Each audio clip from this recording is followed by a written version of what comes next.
انسان واحد ایسی مخلوق ہے جس کا زہر الفاظ میں ہوتا ہے۔ محبت دلوں پر وہ کام کرتی ہے جو صابن جسم پر اور آنسو روح پر کرتے ہیں۔ انسان اپنے صحیح راستے پر تب ہی چل سکتا ہے جب وہ زندگی کے مقصد کو سمجھ لے۔ ہر چیز کا صدقہ ہوتا ہے اور عقل کا صدقہ یہ ہے کہ جاہل کی بات کو برداشت کر لو۔ ایک بات ہمیشہ یاد رکھو، تم ان لوگوں کے غلام ہو جن سے تم اپنی تعریف سننا چاہتے ہو۔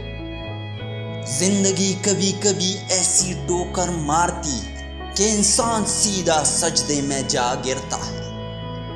زندگی کچھ ایسی بیمانی ہو گئی ہے کہ انسانوں سے تعلقات ٹوٹتے جا رہے ہیں اور اپنوں سے بہت دور ہوتے جا رہے ہیں۔ ضرورت سے زیادہ اچھا بنو گے تو ضرورت سے زیادہ استعمال کیے جاؤ گے۔ ہر ایک چیز اپنی وقت پر ہی اچھی لگتی ہے۔ نیکی کمانے کا وقت جوانی ہے۔ افسوسناک بات یہ ہے کہ ہم نیکی اس وقت کرتے ہیں جب برائی کے قابل نہیں رہتے۔ جس چاؤ سے عزت نفس زخمی ہو اس چاؤ سے دھوپ بہتر ہے۔ وقت سے پہلے اور قسمت سے زیادہ بھی نہیں ملتا۔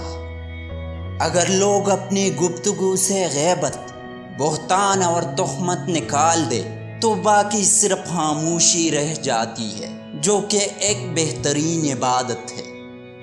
قدر تو وہ ہوتی ہے جو کسی کی موجودگی میں ہو، جو کسی کے بعد ہو اسے پچھتاوا کہتے ہیں۔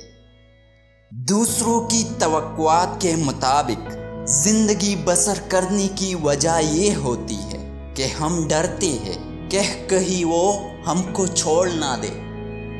کوشش کرو کہ سب کچھ ٹوٹ جائے پھر وہ مان نہ ٹوٹے جو کسی بہت اپنے نے خود سے زیادہ آپ پر کیا ہو۔ تربیت اور پالنے میں زمین آسمان کا فرق ہوتا ہے۔ آپ کا لہجہ، آپ کا رویہ، آپ کا اخلاق بتاتا ہے کہ آپ کی تربیت ہوئی ہے یا آپ کو صرف پالا گیا ہے۔ اگر آپ چاہتے ہیں کہ لوگ آپ کی عزت کریں تو یہ 5 کام چھوڑ دو۔ جب کوئی بات کر رہا ہو تو اس کی بات کو مت کاٹو۔ بنا مطلب کے لوگوں کو مشورے دینا، وعدہ خلافی نہ کرے اور جھوٹ مت بولے۔ شوخیاں مارنا چھوڑ دے۔ اپنے اوپر کسی کو غلط بات نہ کہنے دے، پھر کبھی غلط بات پر کبھی خاموش نہ رہے۔